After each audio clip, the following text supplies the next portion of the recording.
Footage Neighborhood News tackles the high school gridiron. We're visiting the northwest community of Petworth. Fox 5's Holly Morris joins us there live with a story of some amazing moves both on and off the field. Hey, Holly. Hey, Michael, you got that right. This is a very special neighborhood news this morning. We're going to talk a little football. We're tackling the gridiron, like you said this morning, in neighborhood news. We caught up with a Petworth football star at a game the other day, but he actually doesn't spend much time on the field. Shake it, baby. Watch it. Shake it, baby. Show me what you're working. Shake it, baby. He runs. Hands it on. He returns. And he can catch. Number 26, Larry Graham, is a force on the field. Right now, he's looking at a couple of schools. Temple's recruiting him pretty hard. Shake it, baby. Watch it. Shake it, baby. Show me what you're working. Shake it, baby. Watch it. Shake it, baby. While Larry leads the team in rushing and receiving, any athlete knows it takes a team to win. A big part of that is the 12th man. This is Coolidge and Roosevelt. And I'm Roosevelt's #1 fan. Let's go, Ryder! Let's go, Ryder! Let's go, Ryder! Larry Graham Sr. never misses a game. I know the street is 4301 House of Pain. I know that. But it's not just because his namesake is on the field. I call them my sons because I usually raise them when, I guess, 24 or 23 hours out of the day at my house. Sometimes when I'm going to work, I come downstairs, but don't turn the light on, I actually fall down. But you know, I love it because I know if they're dead, they're safe. If we have problems in school, he'd come to us, or we'll have to go to him and tell him what's wrong so he can help us out. You see, Mr. Graham is the team's coach off the field, so to speak, where players have to tackle some tough decisions. There's a lot of things that can distract you from trying to play football or just being a good kid. We have it! Come on, dog, we have it! Hey, we have it! We have it! So while their actions on the gridiron may grab headlines, Mr. Graham emphasizes the plays you make every day are what truly score, making Mr. Graham one of Petworth's most valuable players. Shake it back time! Pass it to the man. He carries the cover. Glass number 51. And there is Mr. Graham, Sr., who is with us this morning. And what'd you think of that story, sir? It's real great. Are you a little bit surprised? Very surprised. So let me give you all the rundown on what happened there. We surprised Mr. Graham. He actually thought we were doing a story on his son, who is worthy of a story, by the way, so don't get me wrong. His son is here with us, that's Junior. But Tina, his daughter, Tina Thompson, called us, and she said, she saw the neighborhood news line, and she called and said, I have someone special that I want you to do a story on.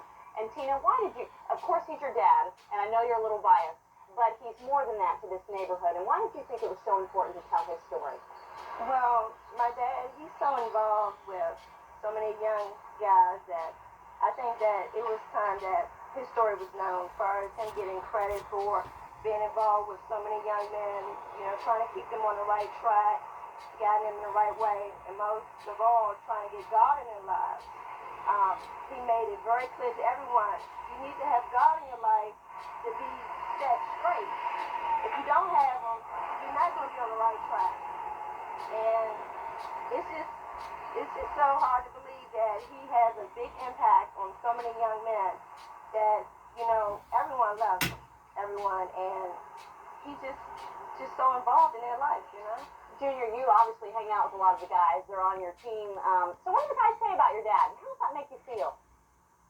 It makes me feel good because sometimes my father always comes to our practice and let us know he stay straight on things and stay hard on our teammates. Like, he think he's his dad or something like that. So we make them all happy.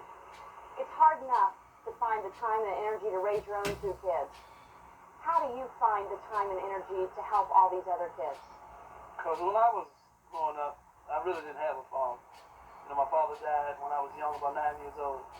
So I know what it is to live, and you know, especially these times without anybody with any kind of guidance. So I think when I can put forth the effort to help not only my son, but 27, 30 other guys, and they respect me for that, it makes me feel good when I see and I can tell them something, and they actually listen and take what I say to heart, because when I try to tell them something, it's always the truth and something that's, you know, definitely from my heart. Like I say, I believe in a great spiritual thing and the good Lord above, and I try to install that in them because you have good morals.